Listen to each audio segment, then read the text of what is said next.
Good afternoon po, ma'am. Good afternoon. Ang alam mo? Ma'am Marilyn po din. Sino po isa? My name is Geraldine G. Fuentes.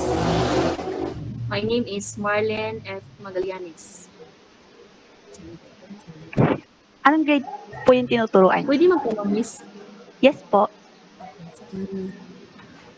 Anong school to, miss? Cavite State University po. Bacoor po. Okay. Cavite State University.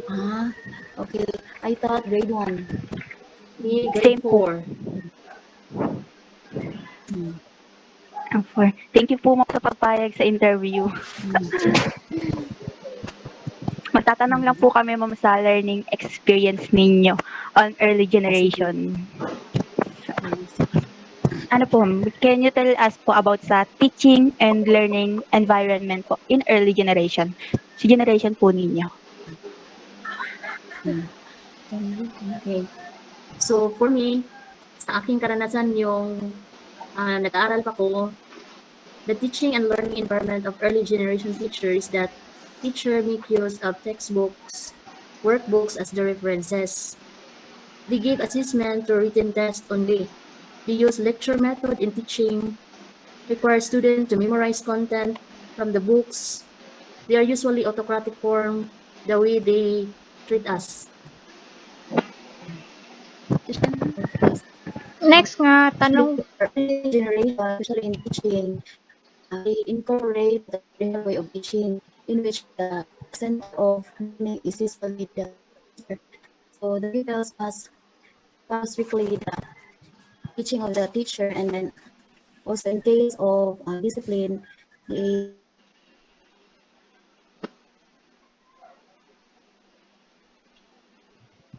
most of the pupils are required to master reading. So if they cannot master the reading proficiency, then the teacher will try to inflict violence. But in this time of generation, it is absolutely abolished and somewhat like abusive. So teachers are banned to incorporate corporal punishment in teaching. And then in case of traditional way of teaching, the teachers tend to focus only on the master, on the how many competencies they can cope up or they can cover up In every quarter. without somewhat like measuring whether the performance of the pupils are really upgraded. So all they focus is just to finish the coverage or the competencies. Unlike this type of this generation or new generation, they are given differentiated instruction in which pupils are given ample chances to participate, and also they have learning by doing experiences. They also this time teacher focus on the performance of the child. On traditional the other on the additional part focus only on the written test. Yes. So for the new generation, the talents are fully developed to the Develop fullest. their problem solving, real life situations. That's it. Thank you po, ma'am. Next question, Miss Cherry. Can you tell us about teaching method in early generations?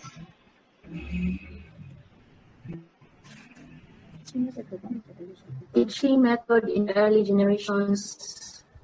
For me, in my own experience, usually my teacher let me memorize, memorize the content, what is content in the books. Then my teacher during my early grades, they called one by one to memorize. Example, multiplication table. So one by one they called them. The teacher just lesson me, then memorize the multiplication table. Yes, okay. So for the teaching method, that's what I've said before. In case of teaching method or teaching strategy, usually during my elementary years, just my teacher only apply the traditional teaching, in which she usually focused on mastery of the subject by her own way, And then there's a lecture discussion, Chalk talk. also chalk talk, and also there will be a written test given right after the discussion. And I guess only a few chances of group activities. So in my point of view, I guess it's much better if the pupils are given chances to engage in group activities like this new generation, because we can somewhat like cater the needs of the children, The slow learners so the slow learners and the fast learners are given the opportunity to participate in the discussion. So in the traditional way of teaching, usually the teachers focus on those students or fast learners who can easily perform the task. Yes, while somewhat like neglecting the slow learners. So the new generation strategy is much better compared before. Po, ma'am. Next question is po, Miss Erica. Good afternoon po, ma'am. So yung question ko Yes, po, what educational materials and teaching technologies did you employ in the traditional learning environment?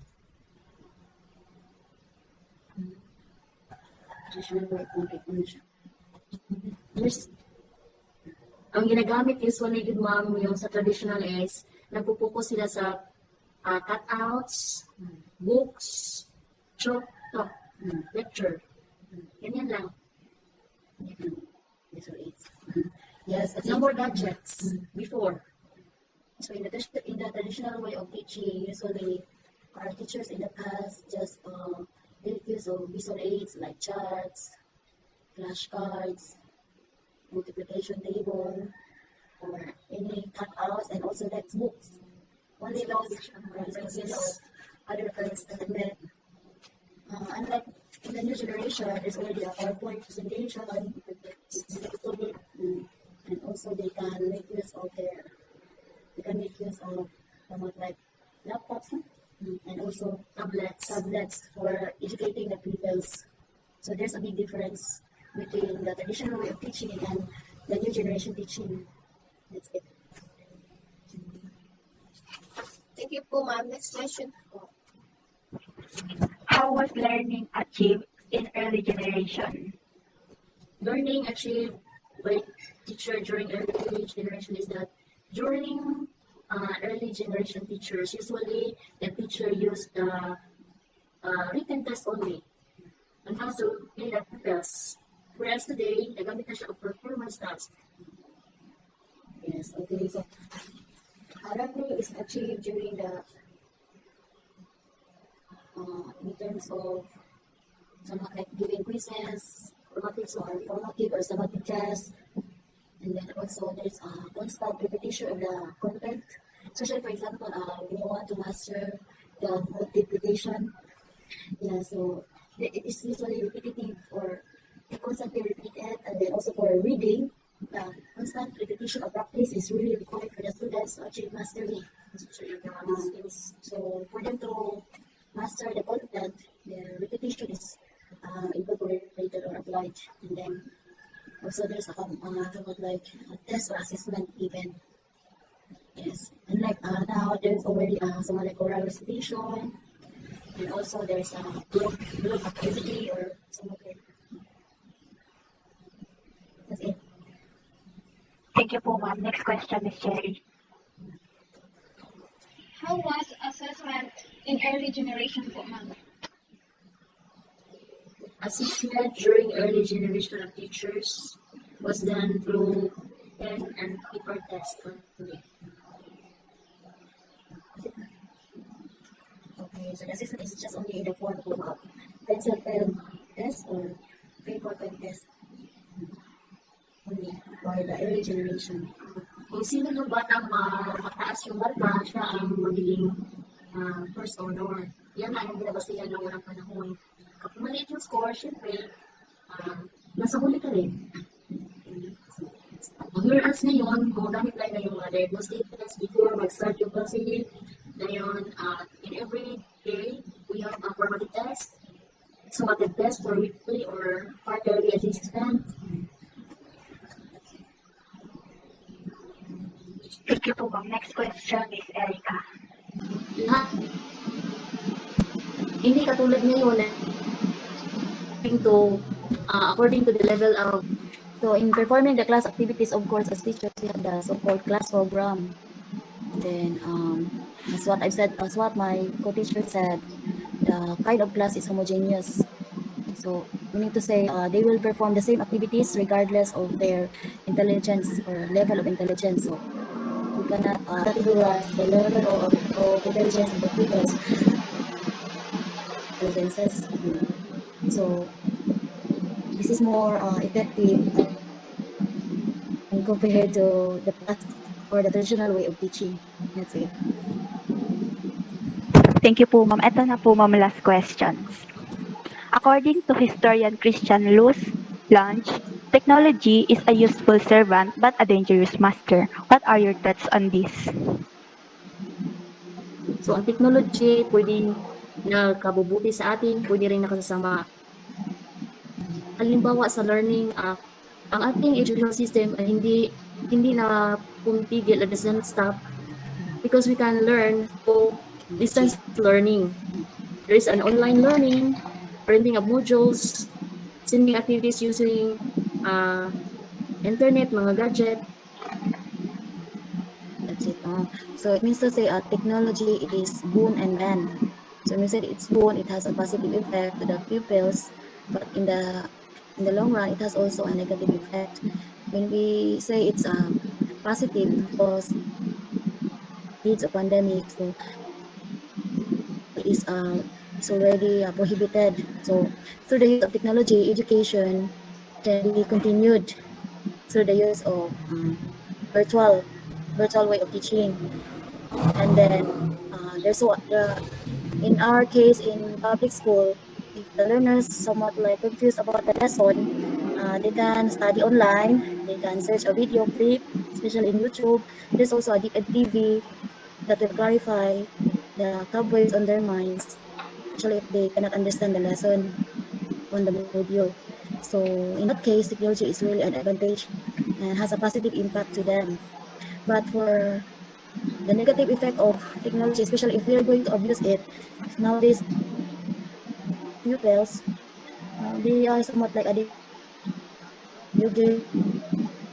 games, or somewhat like they are exposed to pornographic videos, or pornography, which somewhat like can affect them to commit, also can provoke them to commit crimes. And with too much exposure to technology also can bring about health problems. Somewhat like it can damage our eyes, also the radiation, and that's all. So that's why we should know the limits in using technology. So that's it. Thank you po, ma'am, sa pagpapayag ng interview, and thank you po sa time ninyo.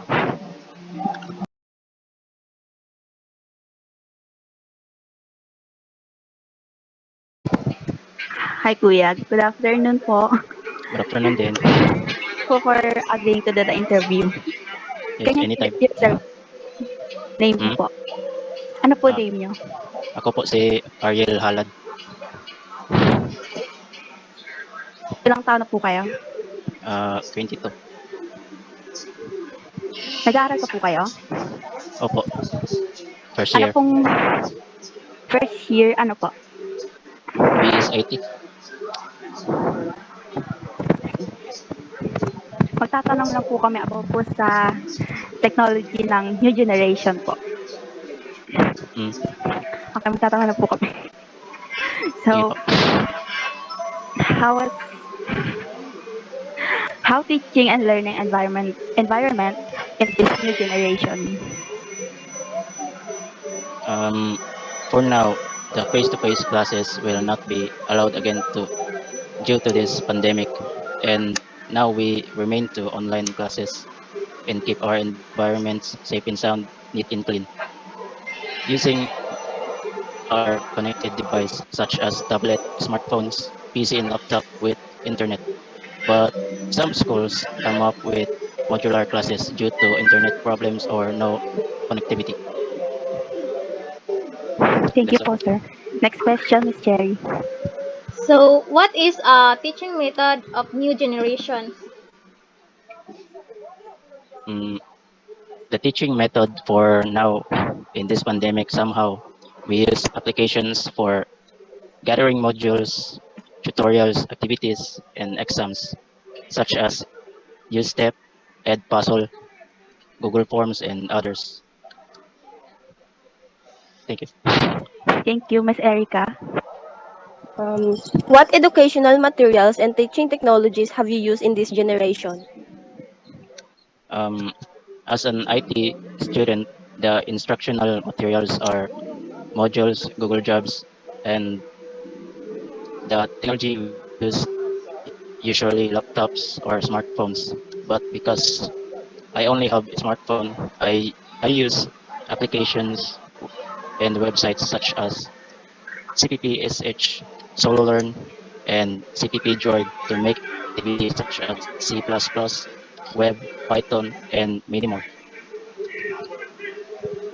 And how was learning achieved in new generation? By listening and following the instructions, discussions, and lessons by focusing and concentrating, training method include formative assessment, providing consistent feedback, and using the feedback loop concept. Info. Thank you, Ms. Cherry. What is the assessment of new generation? For us, our assessments start with preliminary, midterm, pre-final, and final both first and second semester.